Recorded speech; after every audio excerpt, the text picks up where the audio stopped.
Bonjour et bienvenue chez Majestic Innovation. Nous vous félicitons pour l'achat de votre friteuse Majestic Autofry. Et nous vous proposons dans cette vidéo de vous montrer comment la mettre en service vous-même, sans l'aide d'un technicien et sans outils. La première opération consiste à mettre en place les 4 pieds qui sont simplement vissés sous la friteuse. Pour le transport, 4 boulons ont été vissés à la place des 4 pieds. Il suffit de les dévisser à la main et de visser à leur place les 4 pieds. Nous allons maintenant mettre en service le filtre à charbon. Afin d'éliminer toutes les odeurs et les vapeurs grasses, votre friteuse Majestic Autofry comporte 3 filtres à air. Afin d'y accéder facilement, il suffit de démonter les éléments suivants. Tout d'abord, bien que ce ne soit pas indispensable, nous vous conseillons de commencer par enlever la porte pour plus d'aisance dans les manipulations suivantes. Il suffit de l'ouvrir et de la soulever pour la sortir de ses gonds. Il faut maintenant sortir les éléments qui se trouvent à l'intérieur de la friteuse. Premièrement, la rampe de déchargement des frites.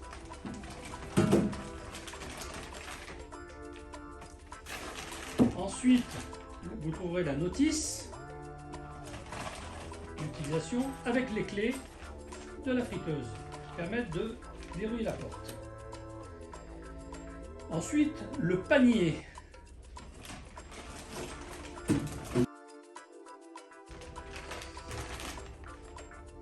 Enfin, le déflecteur d'huile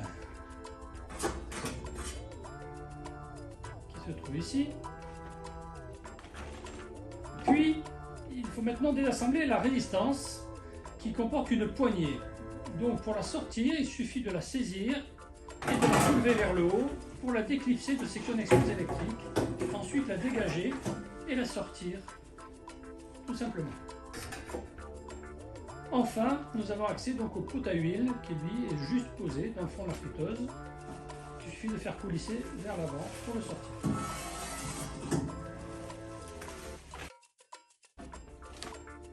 Vous avez maintenant accès aux 3 fils qui se trouvent au fond de la friteuse derrière la plaque inox qui s'enlève simplement en dévissant les 2 molettes noires.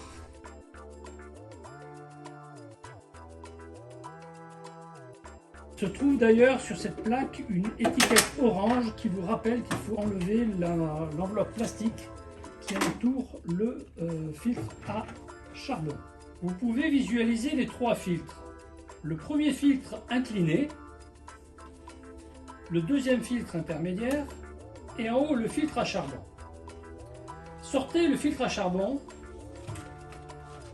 et enlevez son emballage plastique. Cette opération est essentielle, il ne faut surtout pas faire fonctionner la friteuse sans avoir enlevé l'enveloppe plastique qui se trouve autour du filtre à charbon. Une fois libéré de son enveloppe plastique, nous allons remettre le filtre à charbon à sa place, tout simplement dans le sens qu'on souhaite, puisqu'il n'y a pas de sens à respecter.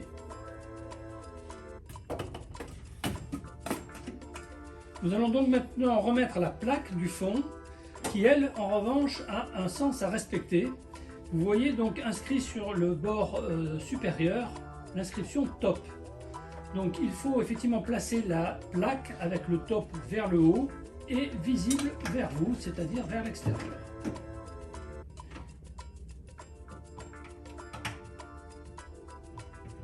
On visse les 2 molettes.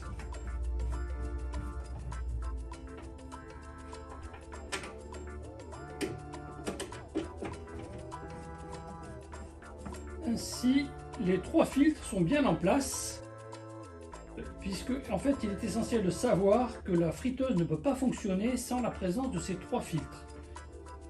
En effet, parmi les éléments de sécurité se trouvent des capteurs de présence qui identifient la présence des 3 filtres indispensables au fonctionnement de cette friteuse. Il faut maintenant remettre en place le pot à huile qui se glisse tout simplement au fond de la friteuse.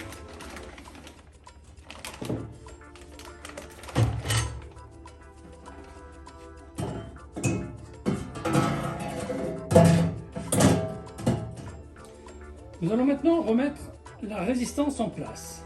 Celle-ci, comme vous l'avez vu, est démontable, ce qui facilite grandement le nettoyage. Ces connexions femelles se trouvent dessous, ici. Il va falloir les mettre bien en place, en face des connexions mâles qui se trouvent à l'intérieur de la friteuse. Pour cela, il faut se servir du système de guidage suivant. À l'intérieur de la friteuse se trouve une petite plaque de guidage au fond, ici. Celle-ci sert de butée au fond lorsque vous allez présenter la résistance. Deuxième élément de guidage, sur la résistance se trouve une plaque latérale qui dépasse, ici. Celle-ci va venir en appui sur le montant intérieur de la friteuse qui se trouve ici. Prendre appui sur cette plaque latérale et pousser délicatement la résistance au fond de la friteuse jusqu'à la butée. La résistance est bien maintenant juste positionnée au-dessus de ces connexions électriques. Il suffit maintenant d'appuyer sur la poignée assez fermement vers le bas pour bien faire entrer en contact les connexions.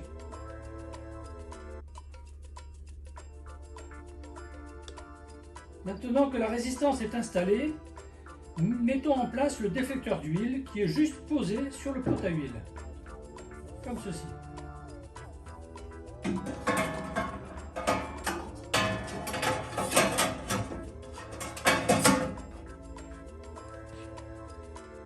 Nous allons maintenant poser le panier. Le panier motorisé avec son revêtement téflon comporte un axe avec deux extrémités. Celle-ci qui est plate va venir se loger au fond sur l'axe du moteur dans la fente de cette petite came.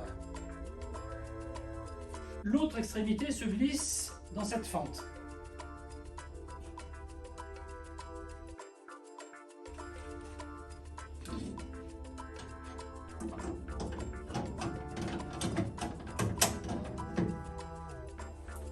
Le panier est en place et vous voyez que son niveau est légèrement incliné par rapport à l'horizontale, ce qui est normal. Reste à mettre en place la rampe de déchargement des frites. Celle-ci comporte un repli de la tôle sur le dessus qui va s'insérer dans la paroi intérieure, ici. Passez le déflecteur par-dessous, le faire remonter jusqu'à ce que le repli s'insère dans la paroi. Vous pouvez maintenant glisser le bac gastro sous le déflecteur. Remettons la porte simplement en la positionnant sur ces deux gonds.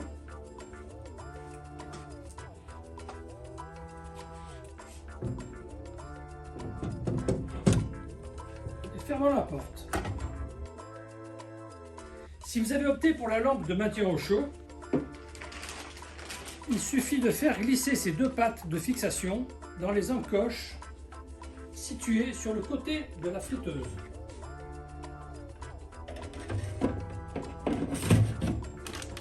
Et de la brancher sur une prise standard monophasique.